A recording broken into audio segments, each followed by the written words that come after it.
नमस्कार मंडळी, स्वागत आहे तुमचं आपल्या चॅनलमध्ये. तुम्ही पाहताय बाई तुझा आशीर्वाद या मालिकेचा आजचा म्हणजेच 23 मेचा रिव्ह्यू. सुरुवातीला आपण इथे पाहतोय की स्वाती अवनीला बाहेर घेऊन येत असते. इथे खूप छान गाणं प्ले केलेलं आहे. अवनी बाहेर येत असते तेव्हा सर्वजण तिच्याकडे पाहत असतात. अवनी बाहेर येते तेव्हा अवनीची आई तिची एक गोड पापी घेते आणि मग पुढे अवनीच्या बांगड्या भरण्याचा कार्यक्रम सुरू होतो. मंडळी, तुम्हाला आपल्या चॅनलचे रिव्ह्यू आवडत असेल तर प्लीज लाईक, शेअर आणि सबस्क्राईब करायला विसरू नका. इकडे बांगड्या भरण्याचा कार्यक्रम सुरू असतो, मात्र अवनीचं मात्र त्यामध्ये लक्ष नसतं. अवनी राजाकडे बघत असते. राजा देखील अवनीकडे बघतो, पण त्याला काय करायचं हे सुचत नसतं. पुढे अवनीच्या बांगड्या भरण्याचा कार्यक्रम पूर्ण होतो. एकदम सुंदर दिसतेय बांगड्यांमध्ये. इकडे राजा पुढे काय करायचं हे त्याला काही सुचत नसतं. हा सीन इथेच कट करून डांगड परिवारातील सीन घेतलेला आहे. इकडे यशोधन अण्णांना लुंगी इस्त्री करण्यासाठी कुकर गरम करून आणून देतो. पुढे ज्ञानेश बाहेरनं येतो आणि म्हणतो, हे काय? अयो अयो, हे काय कुकरनी लुंगी इस्त्री करणारा गनमन मी आयुष्यात कधी पाहिला नाही. धन्या आणि पाण्या अण्णांची गंमत करत असतात. अण्णा म्हणतात, ए गोगाट नको, सुरकुत पडल लुंगीवर आणि तेच मला आवडत नाही. It I don't like. पाण्या म्हणतो, देशी पाहून विदेशी बोलणारा माणूस. गणेश म्हणतो, अंगठा छाप पण इंग्लिश बाब. ते गंमत करत असतात. यशोधन म्हणतो, शांत बसा. शांत बसलेत ना ते चांगलं तुम्हाला बघू नाही राहिलं का? थोड्यात पाण्याचा फोनवर राजाचा फोन येतो. ज्ञानेश तो फोन उचलतो आणि पाण्या म्हणतो, स्पीकरवर टाक. तेवढ्यात राजा म्हणतो, केव्हापासून वाट बघतोय तुझ्या फोनची, निदान कॉलबॅक तरी करायचा. पाण्या म्हणतो, तू कधी केला होता मला फोन? राजा म्हणतो, अरे काल रात्री केला होता ना. शदानं उचलला होता. तर ऐक, इथे एक मोठा प्रॉब्लेम झालाय. क्षण तिथेच असतो, तो सगळं ऐकत असतो, पण पाण्या काही बोलत नाही. तो, अरे काय स्पीकरवर आहे का फोन? काय बोलणार? इतक्यात यशोधन त्याला तो भाजी चिरत असतो, तो चाकू दाखवतो आणि राजाला काय बोलू नकोस असं खुणावतो. म्हणतो, हा ऐकतोय, बोल बोल. राजा म्हणतो, अरे त्या कोटक्या विमानाला आपण उचललं होतं ना, तरीही यांचं लग्न काही मोडलंच नाही रे. ते ऐकतात आणि म्हणतात, कुणाचं लग्न? कुणाशी बोलताय तुम्ही? तर म्हणतो, अण्णा ते तुमच्या कामाचं नाही, तुम्ही इस्त्री करा, ते काही तुमच्या महत्वाचं नाहीये. म्हणतो, कुठल्या स्त्रीविषयी बोलताय तुम्ही? पाण्या म्हणतो, अहो डांगटांच्या घरात स्त्री. राजा हे ऐकतो आणि म्हणतो, यशोदा मी फोन ठेवतो. तेवढ्यात यशोदा म्हणतो, ए राजा थांब, फोन ठेवू नको, मला बोलायचंय, बाहेर जाऊन मी बोलून राहिलो तुझ्याशी. म्हणतो, ए बाहेर नाही जायचं, इथं उभं राहून बोलायचं, जे काय बोलायचं ते. तर म्हणतो, अण्णा ते नाही सांगू शकत तुम्हाला. अण्णा म्हणतात, का? तर ते म्हणतात, सिक्रेट आहे सिक्रेट. म्हणतो, दारू पिणाऱ्या माणसांना तर आम्ही काही सांगतच नसतो. एकदा का दारू पोटात गेली की सगळं ओटात येतं. तर तुम्ही दारू सोडणार आहे का? हा, सोडणार आहे का? यशोदा, चल कीप डिस्टन्स असं सांगून अण्णांना ते बाहेर जायला निघतात. शोधन बाहेर जाऊन राजाशी बोलायला लागतो आणि म्हणतो, राजा मला सांग, काय प्रॉब्लेम झालाय? राजा म्हणतो, अरे 2 दिवसात लग्न राहून राहिलेत तिचं, ते पण धूमधडाक्यात. मेन म्हणजे काय आहे, तो पोरगा चांगला नाही रे, त्या पोरीच्या डोळ्यात पाणी आहे रे. भीती वाटून राहिले, तिनं आपल्या जीवाचं काही बरे वाईट करून घेतलं ना, मला नाही बघवणार. इकडे सगळेजण टेन्शन मध्ये येतात. मग राजा मागे वळून त्याच्याकडे पाहायला लागतो. पुढे म्हणतो, राजादा यावेळी त्या पोरीलाच पळवायचं का? ध्यानाला म्हणतो, येडाय काय रे, असं काही करायचं नाही, सांगून ठेवतो. पोरीला कशाला पळवायचं? ध्याना म्हणतो, अरे राजादासाठी म्हणत होतो मी. म्हणतो, त्याच्या भल्यासाठीच सांगून राहिलं, तसं काही करायचं नाही हा. इकडे अण्णा हळूच वाकून पाहत असतात. राजा म्हणतो, ते पण यशोदा. मग यशोधन म्हणतो, अरे राजा मी सांगून राहिलो ना तुला, काही करायचं नाही, माझी शपथ आहे. एवढ्यात राजा तिकडून फोन कट करतो. इकडे हॅलो हॅलो म्हणतो. राजा तिकडे फारच टेन्शन मध्ये येतो. पुढे इकडे यशोधनला म्हणतो, त्यानं शपथ ऐकली नाही म्हणजे त्याला शपथ लागली नाही, बरोबर ना? आणि मग ते हसायला लागतात. धान्या आणि पाण्यावर चिडतो आणि म्हणतो, हे ऐका, जे म्हणून राहिला ना ते अजिबात करायचं नाही ना. अण्णा एका खांबाच्या आडून हे सगळं ऐकत असतात. जण म्हणत असतो, आपल्या अण्णाला यातलं काही कळता कामा नये. म्हातारा केवढं उत्साही माहिती आहे ना. त्याला कळलं ना, वाट लावल आपली. त्याला कळतं की अण्णा वाकून ऐकतायत सगळं. पुढे तो म्हणतो, त्याला वृद्धाश्रमात सोडायचा प्लॅन फिक्स आहे ना. अण्णा घाबरत आणि म्हणतात, तुम्ही वृद्धाश्रमात पाठवणार आहे तुम्ही मला?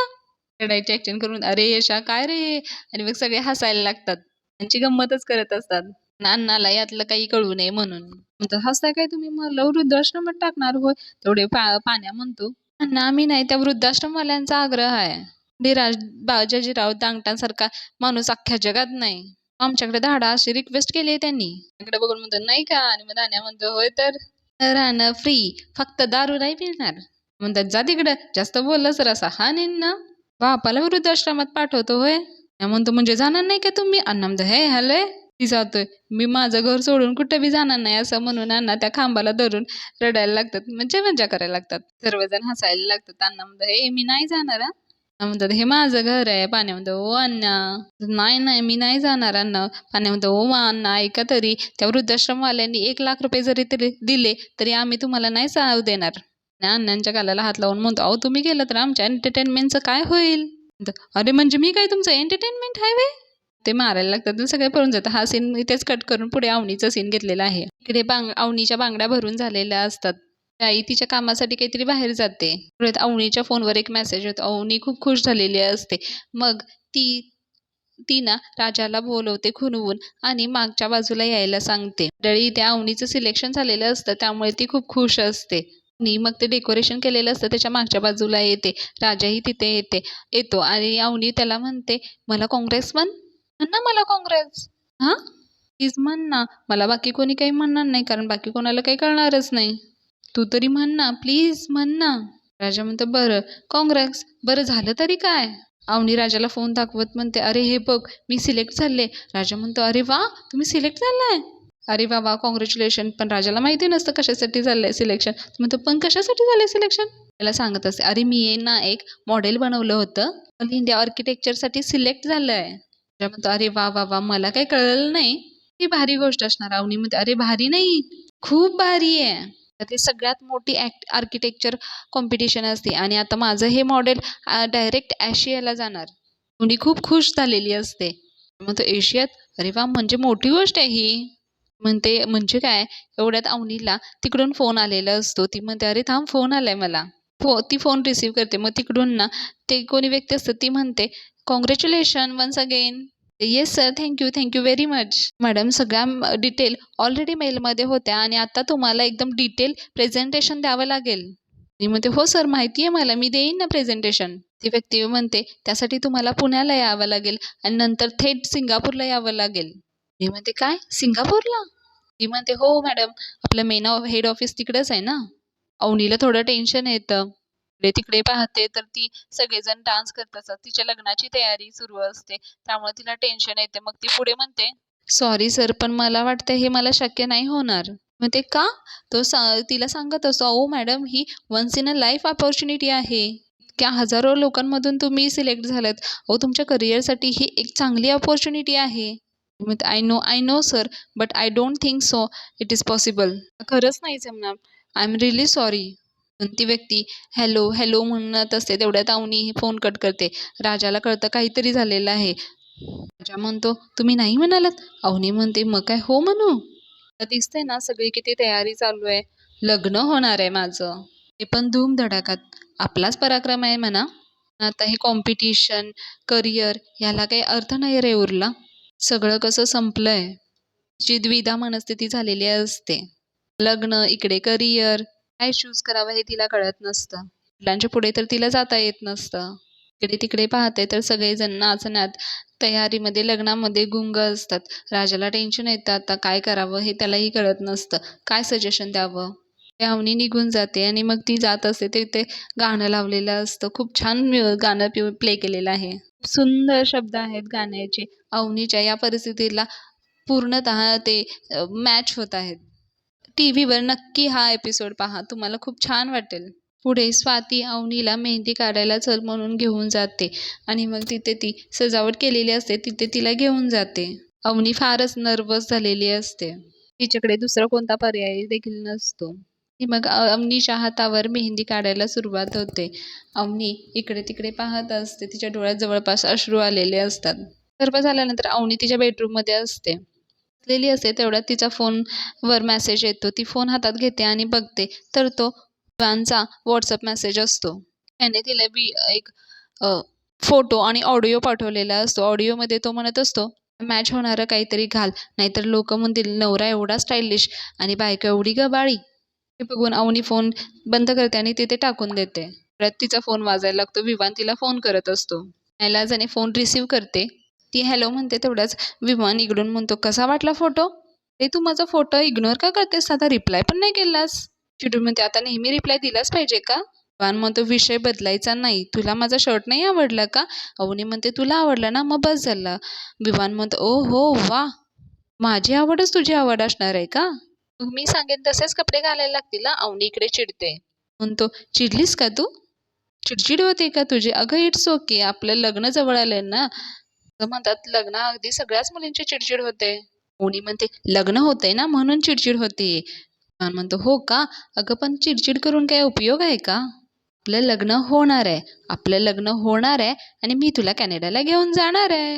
पर्यंत आपला विजा पण येईल आणि डिपेंडंट विजाला काही फार वेळ लागत नाही. म्हणतात तो स्पाऊस विजा पण तो असतोच डिपेंडंट विजा. अवनी फारच चिडते. म्हणते डिपेंडंट विजा नको आहे मला.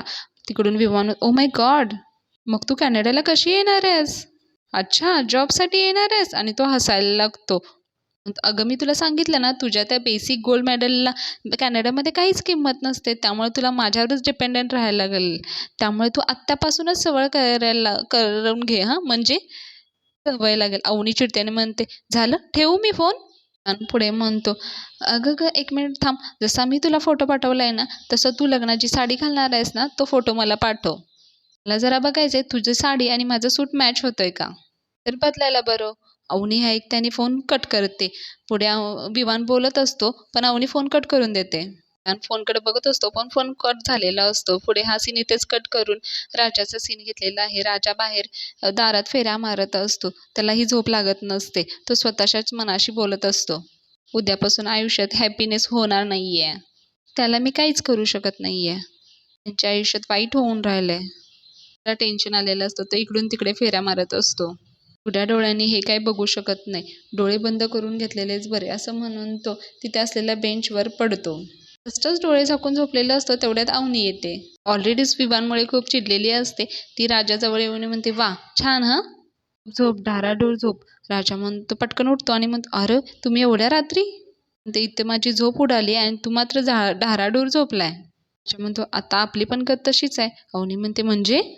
तुम्ही बोला काय म्हणत होता? अवनी म्हणते बोलून काही फायदा आहे का? काय बोलणार आता? राजा म्हणतो अहो मॅडम नेहमी असं फायदा तोट्याचं नाही बोलायचं. तुम्ही बोलायला आलात ना माझ्याशी, बोला ना मग. अवनी फार इमोशनल झालेली असते. ती म्हणते मला काही सुचत नाही आहे रे. म्हणजे बघ ना आता त्या घरात मी लहानाची मोठी झाले, हसले, रडले, बागडले, 4 स्वप्न पाहिलेत, करिअरचं प्लॅनिंग केलं. हे माझं घर. आता हेच घर मला परक करायला आतुर झालंय. ज्या घरानं आजपर्यंत माझं सगळं ऐकलं ते आता माझं काहीच ऐकत नाहीये. का घाई झाली या घराला मला बाहेर काढायची? ती तिच्या मनातील भावना व्यक्त करत असते. तेवढ्यात राजा म्हणतो ह्याच्या एक्झॅक्ट ऑपोजिट आमचं घर आहे. म्हणजे तो मनाशीच बोलत असतो हळूहळू. कोणतरी यावं म्हणून आतरलेत सगळे. अवनी म्हणते म्हणजे? राजा म्हणतो म्हणजे मी काय म्हणतोय तुम्ही होप सोडू नको. होप म्हणजे तोप चीज आहे आणि आपल्याकडे खूप वेळ आहे ना अजून. अवनी म्हणते वेळ? वेळ गेलेली रे केव्हाच. झालं आता लग्न आहे रे माझं आता. थोडंसं शांत होतो आणि म्हणतो पण लग्नासाठी घरात थांबलात तरच लग्न होईल ना. अवनी एकदम चढदिशी वळते आणि म्हणते म्हणजे म्हणायचंय काय तुला? मी पळून जाऊ? राजा म्हणतो नाही, पळून जायला सांगत नाही मी तुम्हाला. मी फक्त इतकंच म्हणतोय की परिस्थिती बदलेपर्यंत तुम्ही इथून निघून जा. अवनी म्हणते निघून पळून सगळं एकच आहे ना. राजा म्हणतो नाही दोन्ही एकच नाहीये. मी तुम्हाला निघून जायला सांगते, पळून जायला सांगत नाहीये. अवनी म्हणते अरे निघून पळून एकच आहे ना. राजा म्हणतो अहो नाही, दोन्ही निघून आणि पळून जाण्यामध्ये फरक आहे. तर ऐका मला ना एक फालतू आयडिया सुचले, पण लग्न थांबवण्यासाठी किंवा मोडण्यासाठी ही एक चांगली आयडिया आहे. राजा म्हणतो मला काय वाटते तुमच्या घरातल्यांना तुमचा सिरियसनेस कळत नाहीये. जे बघा तुम्ही लग्न मोडण्यासाठी घरातून निघून गेलात, तुमच्या बाबांना तुमचा सिरियसनेस कळेल. ते कोटकं विमान निघून गेलेल्या मुलीशी कशाला लग्न करेल? ते लग्न मोडेल आणि एकदा का लग्न मोडलं ना तुम्ही घरी परत यायचं आणि बाबांना नीट व्यवस्थित सविस्तर समजावून सांगायचं. म्हणजे बाबांना कळेल तुमच्या. त्यासाठी तुमचं इथून निघून जाणं मस्ट आहे असं वाटते मला. बघा आता कसं करताय ते. अवनी थोडं विचार करते आणि म्हणते नाही मला नाही असं जमायचं. बाबांचा खूप जीव आहे माझ्यावर. त्यांना असं दुखावून मी पळून बिळून नाही जाऊ शकत. तिच्या डोळ्यात अश्रू येतात. ती म्हणते एनिवे तू मला खूप मदत केलीस त्याबद्दल तुझे थँक्यू. आता आपली भेट नाही होणार असं म्हणून ती निघालत असते. राजा म्हणत असतो अहो मॅडम ऐका ना, ऐका ना तुम्ही माझं. मॅडम अहो होप कशाला सोडताय तुम्ही? माझं एकदा ऐकून तरी बघा तुम्ही. अवनी नर्वसनेसमधली बॅड स्माईल देऊन म्हणते बाय गुड नाईट असं म्हणून ती निघून जाते. राजा अवनीला सांगायचा प्रयत्न करत असतो पण अवनी निघून जाते. राजा अजून टेन्शनमध्ये येत राहतो.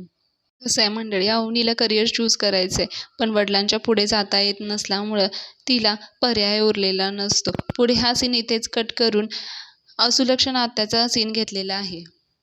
इकडे सुलक्षणा आत्या आणि दत्ता मामा दारात बसलेले असतात. नमी त्यांच्यासाठी काहीतरी खायला घेऊन येते. सुलक्षणा आत्या एकसारखे धोंडी मामाच्या घराकडे पाहत उभा बसलेली असते. नमी तिथे येते आणि तिच्या आईला म्हणते, अशी एकसारखी काय पाहून राहिली का तू धोंडी मामाच्या घराकडे? सुलक्षणा आत्या म्हणते, त्याच्या एकट्याचं घर नाही आहे ते. तेव्हा नमी म्हणते, अगं आपण आपण आपल्या घराकडे तेवढ्यात धोंडी मामा म्हणतात, तुझ्या आईनं घर तेवढ्यासाठी इथं घेतलंय, आपलंच घर आहे ते. मी म्हणते, असं आपलं म्हणल्याने आपलं घर लगेच थोडी होते. सुलक्षणा म्हणते, होणारच आहे, होणारच आहे. तू बघशीलच चांगलं टेचात घराच्या अंगणामध्ये बाज-बीज टाकून मी मस्तपैकी झोपणार आहे मी. मी थोडीशी गालात हसते आणि मग सुलक्षणा आत्या म्हणते, फक्त तो दिवस कधी येईल ना ह्याचीच वाट बघते ना. मी म्हणते, उद्याच येईल तो दिवस.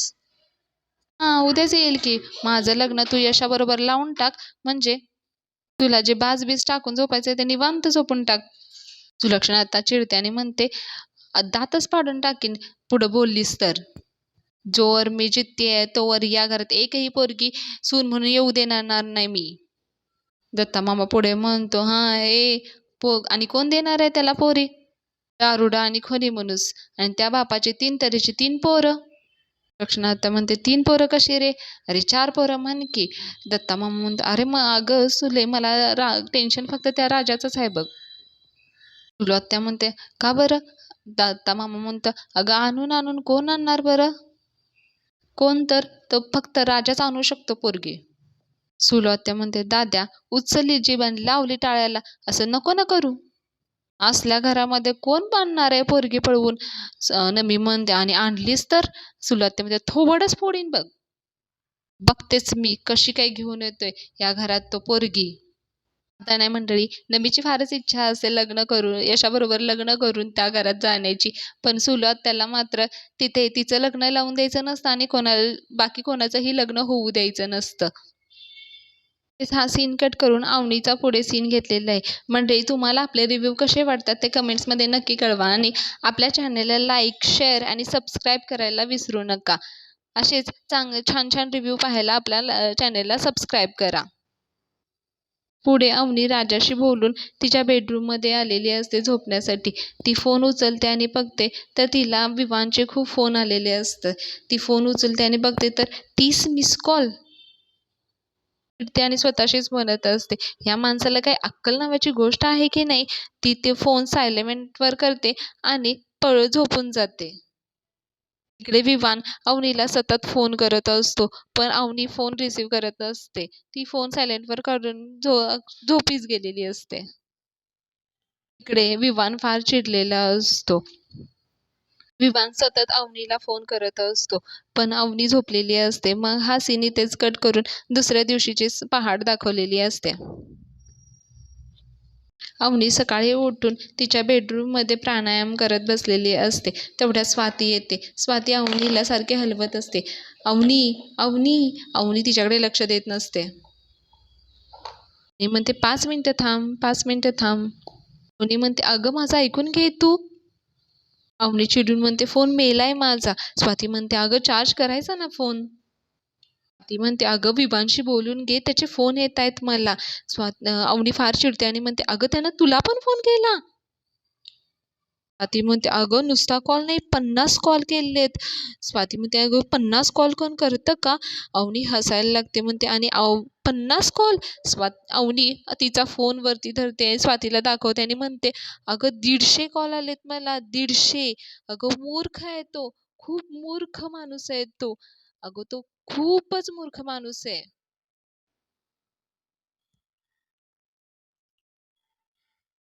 वैताग आलाय गं मला या स्टुपिड बाउन्सरचा. असं वाटतंय ना, असं म्हणून ती ना स्वातीलाच धरते घट्ट आणि खुर्चीवर बसवते आणि जवळपास तिला ती मारतच असते. स्वाती खूप घाबरते. स्वाती म्हणते, "अगं मी" आणि स्वाती म्हणते, अवनी म्हणते, "अरे यार!" असं म्हणून ती तिथून बाजूला जायला लागते.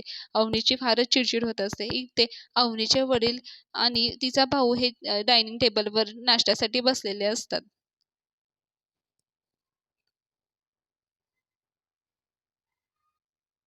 लग्नाच्या तयारीबद्दलच अवनीचे वडील महेश सोबत बोलत असतात. ते म्हणत असतात, ते काय आता सिक्युरिटीचं पण बघितलं पाहिजे, एवढी मोठी मोठी माणसं येणार तर. ते काय ते बाउन्सर ना? महेश म्हणतो हो तेच ना. अवनीचे वडील म्हणतात हां तेच ते 10-12 तरी बोलवून ठेवले पाहिजेत. महेश म्हणतो हो. इतक्यातच विवानची गाडी बाहेर येते आणि तो विवान विवान अवनी अवनी असं ओरडत असतो.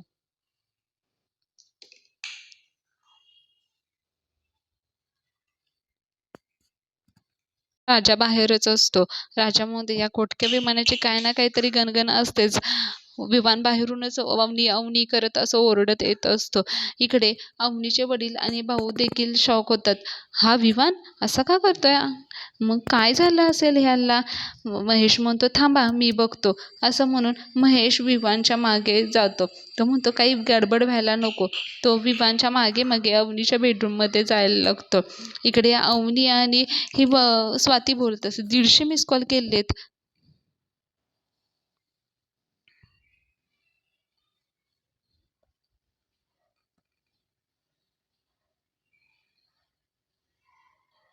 धड बोलतही नाही, नुसते ऑर्डर सोडत असतो. इतक्यात विवान तिथे येतो. मुनीवर ओरडायला लागतो आणि म्हणतो माझे कॉल उचलायचेच, मला इग्नोर करायचं नाही. समजलं का? समजलं का? कळलं का तुला? इतक्यात अवनीचे वडील तिथे येतात आणि ते विवानवर ओरडतात आणि म्हणतात विवान ती माझी मुलगी आहे, हे लक्षात ठेवायचं.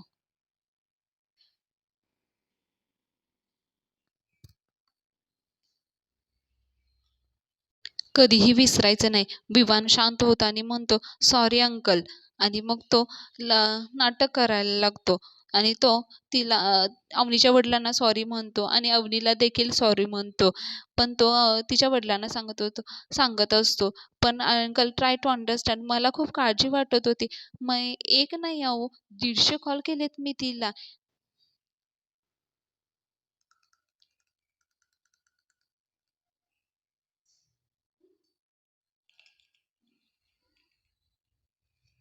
अहो तिने एक नाही, दोन नाही, 120 कॉल केले मी तिला. तिने एकही कॉल माझा उचलला नाही. त्यामुळे पॅनिक झालो मी अंकल. आता तुम्हीच मला सांगा, तुम्ही अवनीला 20 कॉल केलेत आणि तिने नाही उचलले तर किती काळजी वाटेल तुम्हाला? अहो होणारी बायको आहे ती माझी, मला काळजी वाटणारच ना.